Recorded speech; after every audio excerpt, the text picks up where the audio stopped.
We are live. Welcome to my show or live stream, everyone. And today we'll be doing a live stream on mm, world religions, right? So here I have um,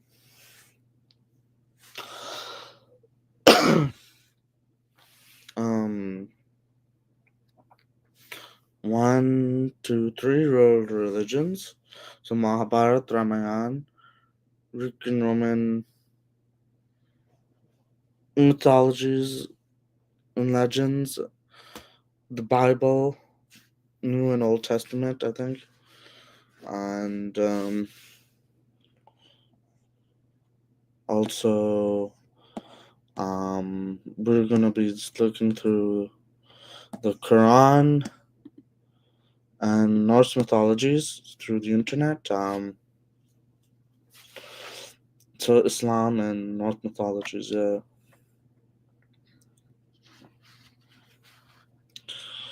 Anyways, yeah.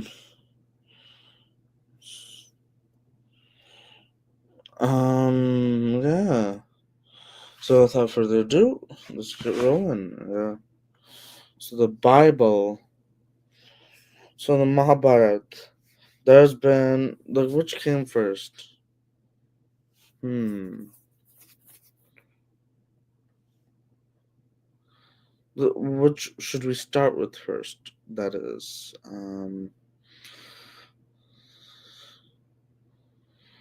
right. Hmm. Hmm.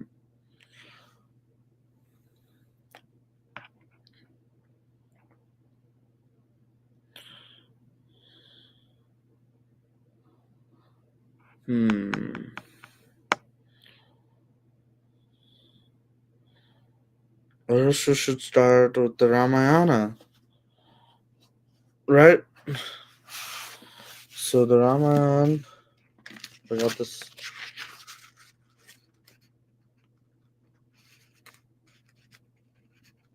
many years ago.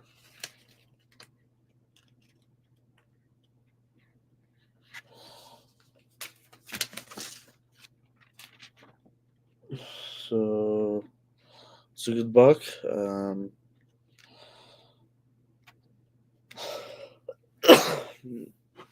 I don't know.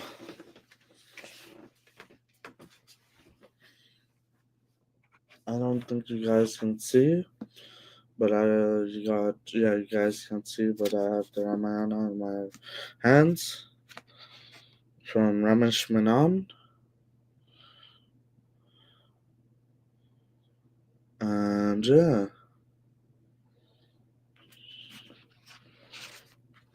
So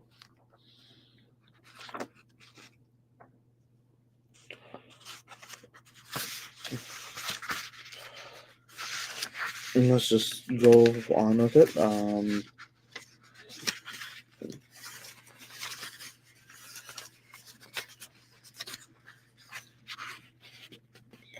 Holy One, I wonder if any man born into the world is blessed with every virtue by your Father in heaven.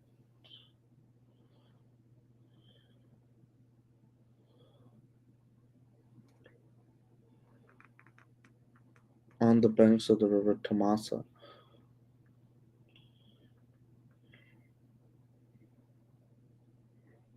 The river Tamasa is I think, where is it? I forgot, but it's in India, right? So, no, I forgot exactly where it was in India, but let's read.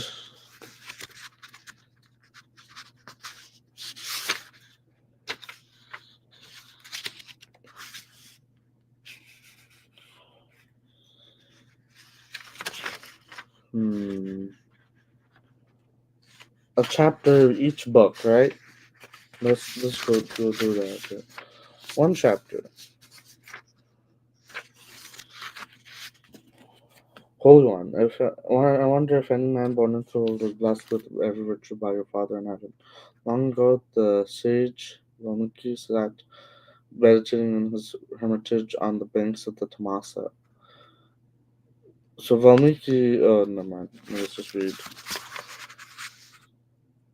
The river murmured along beside the dark country sheep, whose hair hung down to her shoulders in thick dreadlocks. But otherwise, the secluded place was silent. Not even bird songs, lest they disturb Valmiki's dhyan meditation. Suddenly, the silence was shattered. The air came alive with the band plucking of Ravina. A clear voice sang of the blue god who lies on a serpent bed upon eternal waters. Valmiki's eyes flew open. Though he had never seen him before, he had a good idea of who his visitor was. Narada, the wanderer, was Brahma's son, born from his pristine thought and time out of mind. A curse had been laid on Narada before the earth was made, that he would roam the world without rest. Once he sent his brother Daksha's son, who wanted to create the first race of men, on an impossible quest. He asked them how they could become creators unless they saw the ends of the universe. And Daksha cursed Narada to wander forever homeless and restless himself, and for the endless wandering he sent all those children on.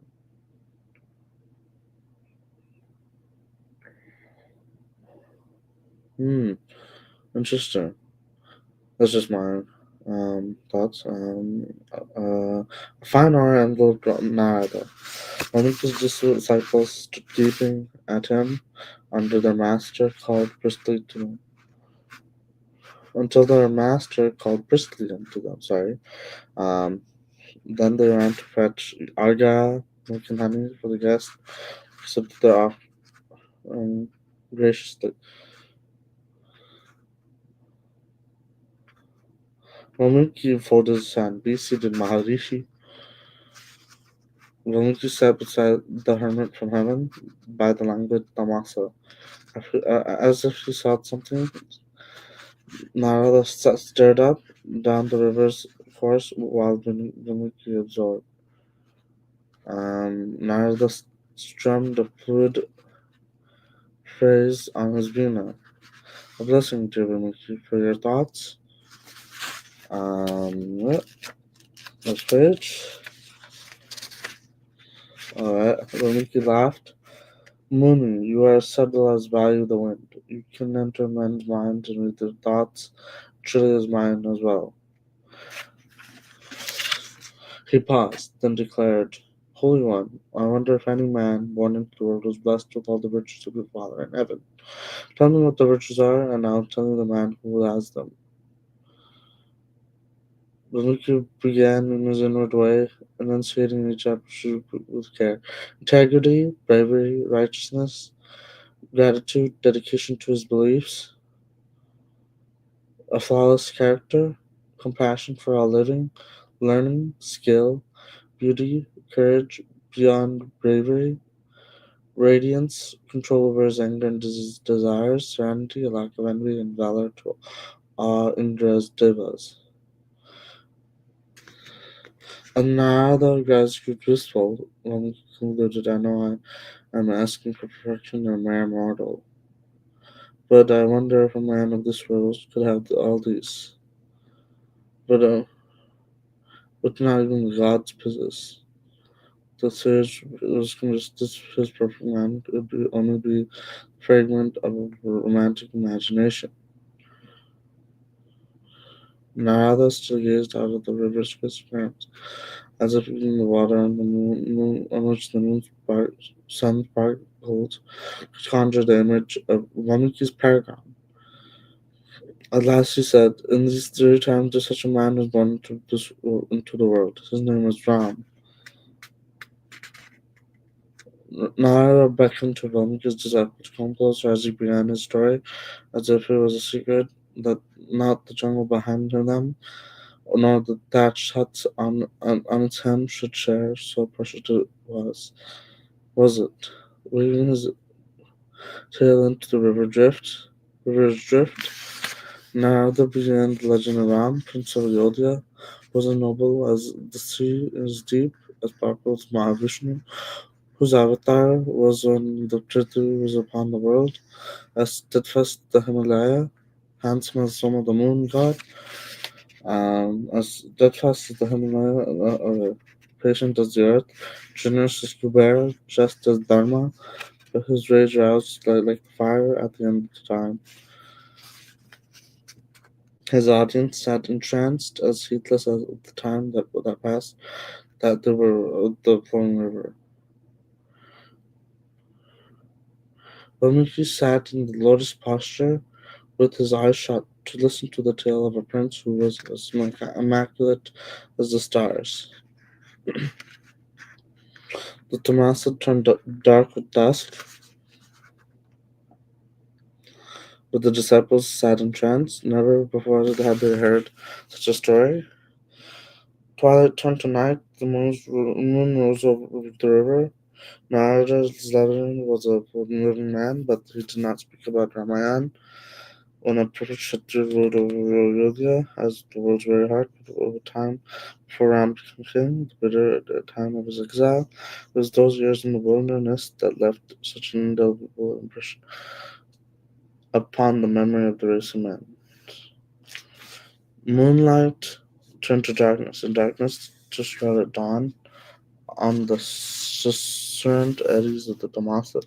When Narada finished his epic epic of Rama, right? There was not a dry eye among his listeners that would finally prevail that she was the exquisite Sita. Valmiki's disciples saw even their master wept. Narada broke his trance. He stretched his aged body and rose. With an airy wave, he was off again, plucking on his veena. Yawning, the disciples set about their daily tasks, fetching water and kindling the morning fires. But Valmiki stood a long time staring after Narada. So yeah, that's the Ramayana, chapter 1 or something of Manan's Ramayana. So yeah, I shouldn't say that, or enunciate or whatever. Um, the Ramayana is about a prince from the Sun Dynasty. He's a descendant of the Sun God, and basically he has three brothers. They get one of them leaves with him to get exiled from his kingdom, from being king, because one of the one of his father's wives wanted him to be exiled because of the um how to say it, because of the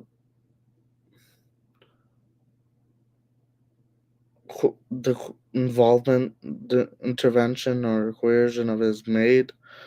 I don't know what was made, sort of the suggestion of his maid, right, to exile Ram and who was it? Lakshmana, yeah, his brother Lakshmana, um, from the kingdom of Ayodhya and down to southern India, right, where they would have a lot of adventures with Sita, and Sita would eventually get abducted by Ravana in Sri Lanka or Sinhala or whatever kingdom, Lanka kingdom. Um, and yeah, and there's more to it. Yeah,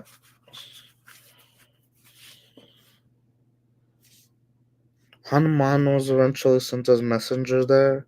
He flew himself, right? He's a flying monkey, so monkey god. So he flew himself to Lanka to confront Ravana, and Ravana tried to restrain him, but he set the whole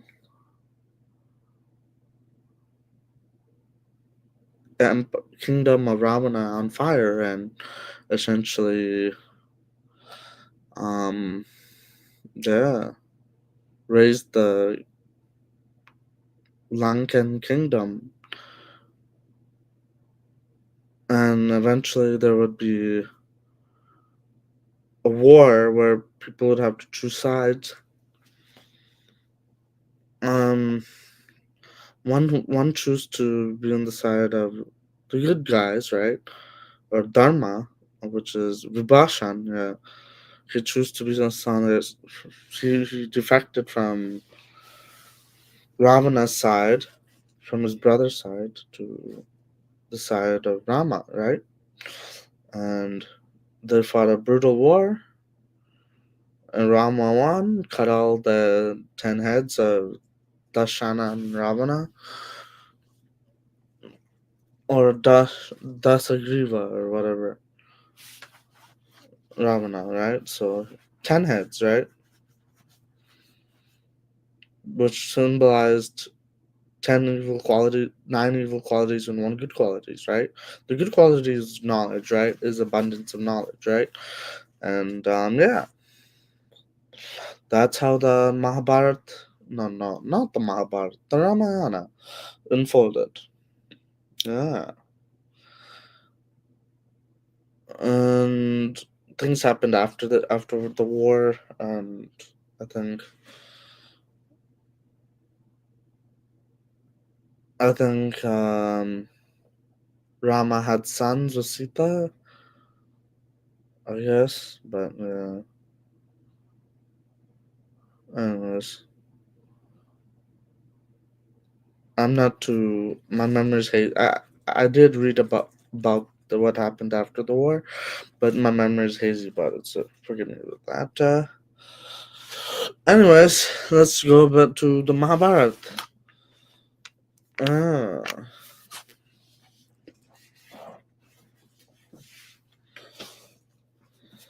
so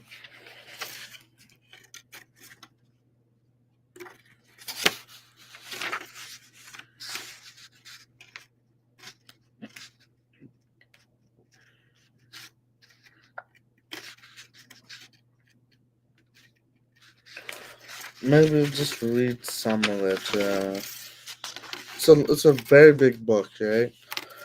The original book is 100,000 shlokas or 200,000 verses. So it's couplets, right? Shlokas are couplets, so 2 verses, right? So it's 200,000 verses. Um, for the human ascension, it's a long story. How there are different. Um,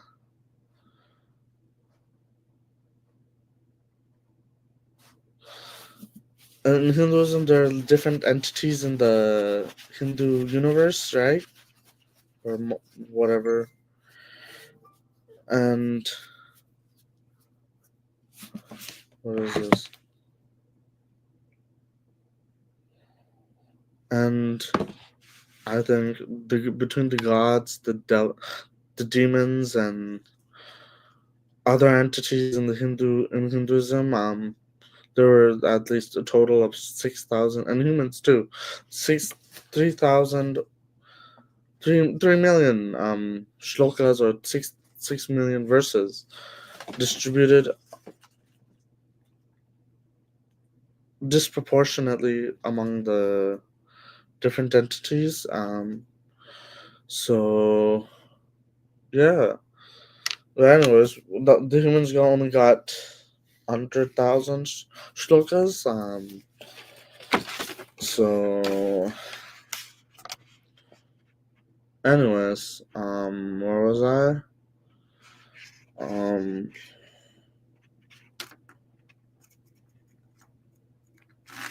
uh,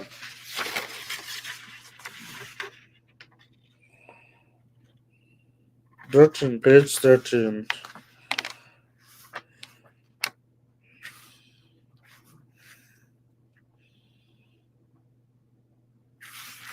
The book of the beginning. Oh, yeah. The ancestors. Let's just read like just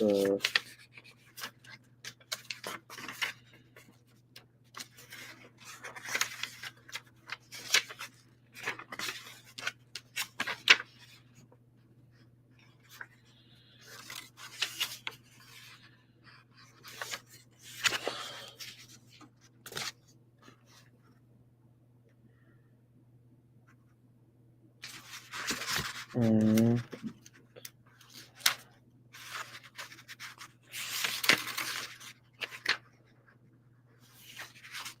where should I start?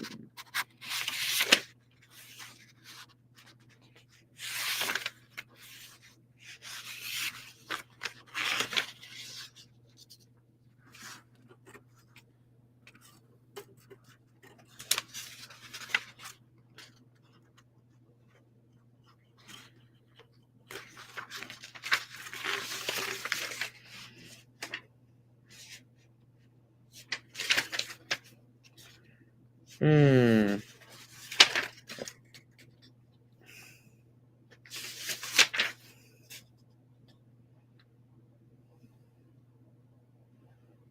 Yeah, this is long. I guess I shouldn't read that. Yeah. But yeah, the Mahabharata. I was just thinking about what to read about the Mahabharata because it's a pretty long book, but like in terms of like the breadth of how much information is in the book. So let's just keep it brief. It has a lot of information from the genealogy of the characters involved, genealogy, so Vanchavalis, right? Um, and it means Great Bharat, so big Great India. So um, yeah. So it is the largest epic or one of the largest pieces of literature in the world. Yeah, one of the largest, if not the largest. Um, and the Mahabharata was written by Vedvyasa, another Maharishi and Hindu sage of yesteryears. And let's see.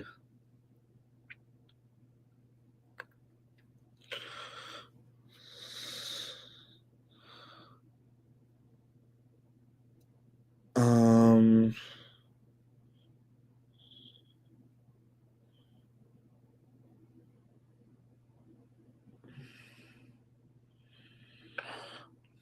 hmm. So it all starts with Pandu and Dhritarashtra, the sons of Ruchitravir,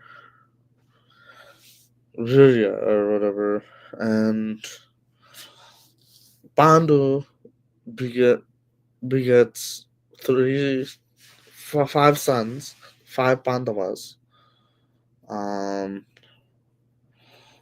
or sons of Pandu, from Kunti and Madri, his two wives, but he begot them through the gods because Pandu can't have kids because of a curse. From long ago,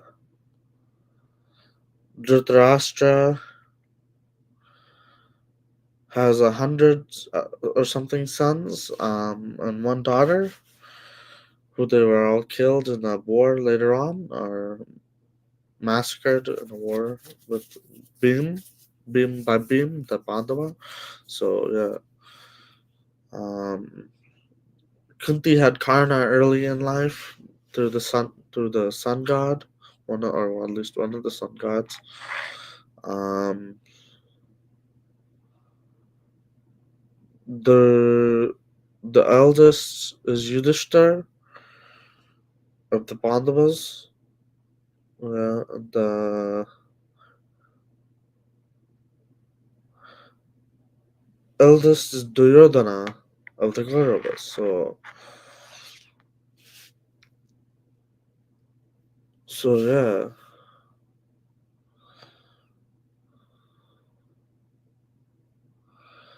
there was an 18-day war.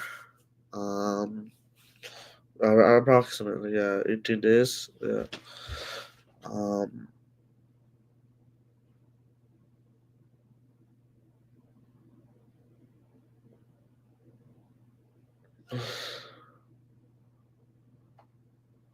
so yeah, the first 10 day had Bhishma. The last 5 days had Drona. The other 5 days had Drona. The the next 2 days had Karna, and the last day had Shalya. So yeah, as the generals of the army, right? So because they died in that order, right? So they all died in that order. So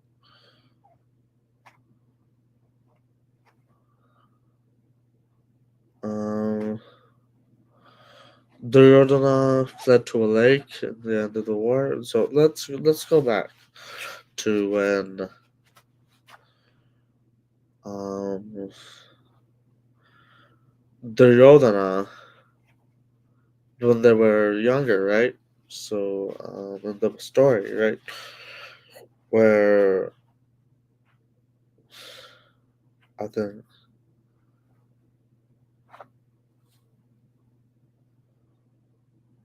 yeah,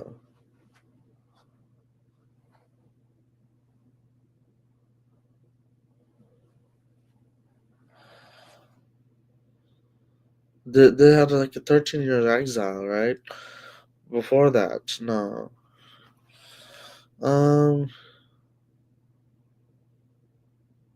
or was it Rama? Yeah, Rama had an exile too from his kingdom, and Lakshman and Sita.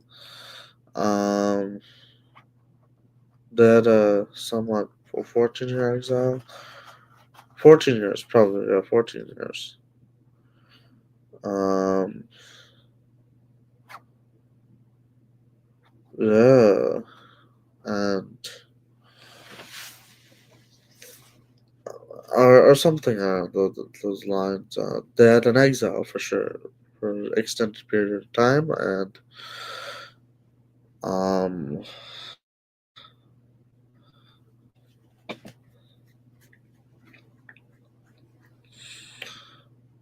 one is based in the Kuru Kingdom, and the other is based in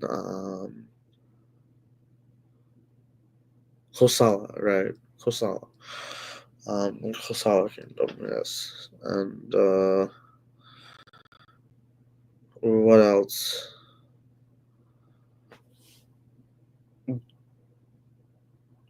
What else is there to know?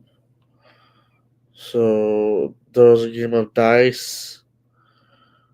Wanda was lost by probably trickery. I don't know what happened, but Wanda was lost. It was probably rigged or something. I don't know. And they lost their kingdom to the game of dice, to the Kauravas, and their wife and everything. So she got destroyed, and yeah, a few vows are made to destroy the Kauravas by Bhim and the Pandavas. Yeah,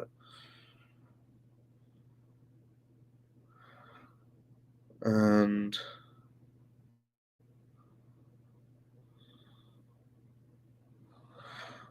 um, what else?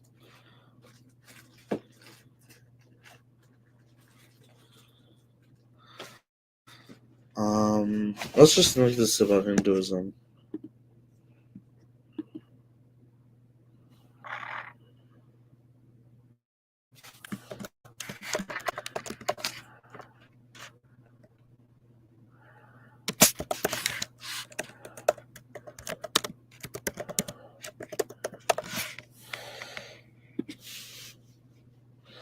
Uh, so, um,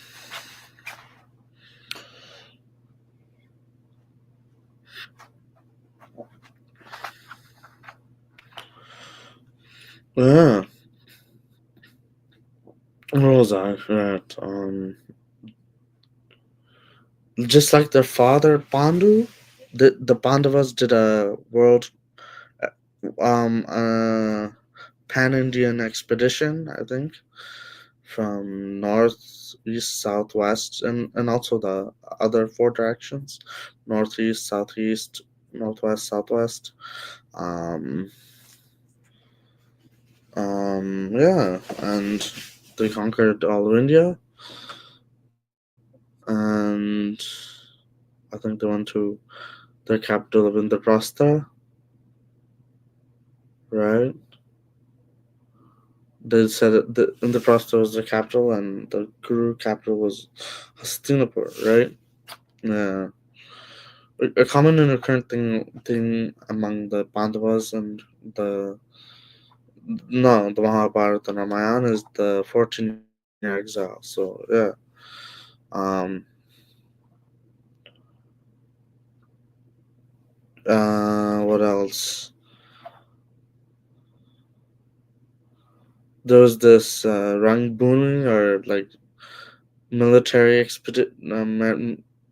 military exhibition, right? Military feat expedition. Rangboomi. So, um, where all the princes of Hastinapur were there. Arjun took part of it.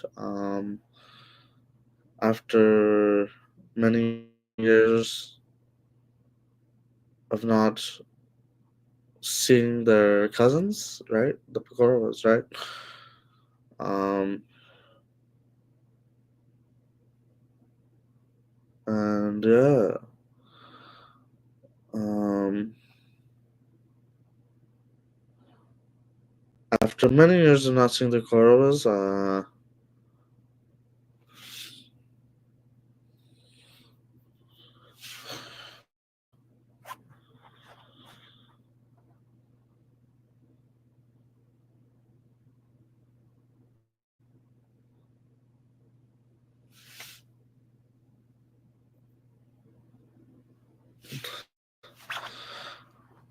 um,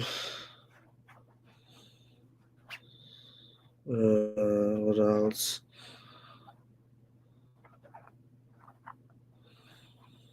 Um, after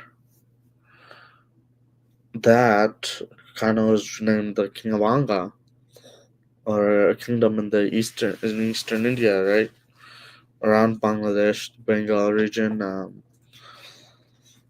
and yeah, kind of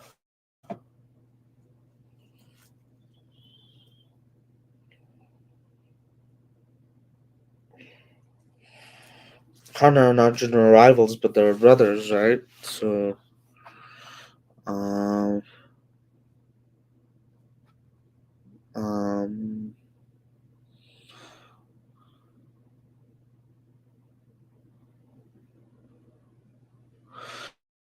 and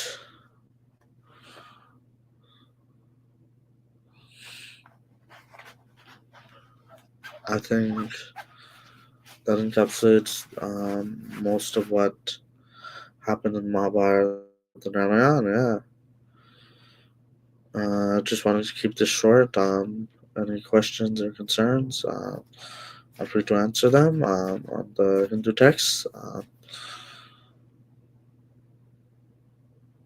Yeah, I'm trying to remember. My memory's a bit hazy. I haven't read this in at least 7 years, like 7 to 11 years. So I'm just letting people know. So yeah, 10 years. Yeah, mostly in 2015 and 16. Yeah, around those years. Yeah. Thank you for watching. Have a good day. Peace. No comments or whatever. I don't care.